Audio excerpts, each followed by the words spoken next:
ఒకప్పుడు వెలుగులతో నిండిన అందమైన రాజ్యంలో ఒక దయగల రాజకుమార్తె ఉండేది. ఆమె మృదువైన హృదయంతో, అందరిని ప్రేమించే స్వభావంతో అందరి మనసులు గెలుచుకుంది. ఆ రాజకుమార్తెకు ఒక కల ఉండేది. తన రాజమహల బయట ఉన్న ప్రపంచాన్ని చూసి దానిలోని మాయా అందాలను అనుభవించడం. ఆమె 18వ పుట్టినరోజు వచ్చింది. ఆ రోజు ఉదయం వెండి వెలుగులో ఒక దేవత ఆమె ముందు ప్రత్యక్షమైంది. ఆ దేవత పొడవుగా, సౌందర్యంతో నిండినది. ఆమె చేతిలో ఒక మృదువైన వెల్వెట్ పెట్టె ఉండేది. దానిని తెరిచి చూపగానే రాజకుమార్తె ఆశ్చర్యంతో చూస్తూ నిలిచిపోయింది. అందులో మెరిసే వెండి పాదరక్షల జంట.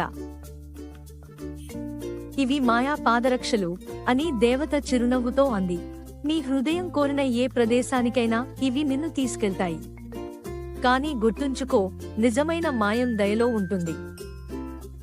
రాజకుమార్తె దేవతకు కృతజ్ఞతలు తెలుపుతూ ఆ పాదరక్షలను తొడిగింది. ఆ క్షణంలోనే ఆమె చుట్టూ బంగారు కాంతి చుట్టుకుంది. కళ్ళెదురుగా ఆమె ఒక మాయా అరణ్యంలో తాను ఉందని తెలుసుకుంది. ఆ అరణ్యం ప్రకాశించే పూలతో, నీలిరంగు వెలుగుతో మెరుస్తున్న చెట్లతో, మృదువైన గాలితో నిండినది. పూల చుట్టూ చిన్న చిన్న జంతువులు ఆసక్తిగా ఆమెను చూస్తూ వచ్చాయి. అక్కడ ఒక పెద్ద జ్ఞానవంతమైన గుడ్లగూబ చెట్టు కొమ్మపై కూర్చుని ఉంది. దాని రెక్కలు బంగారు గోధుమ రంగులో మెరిసేవి, కళ్లలో బుద్ధి వెలిగేది.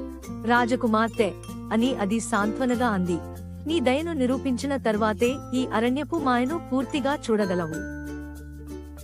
ఆమె స్మితంతో తలూపింది.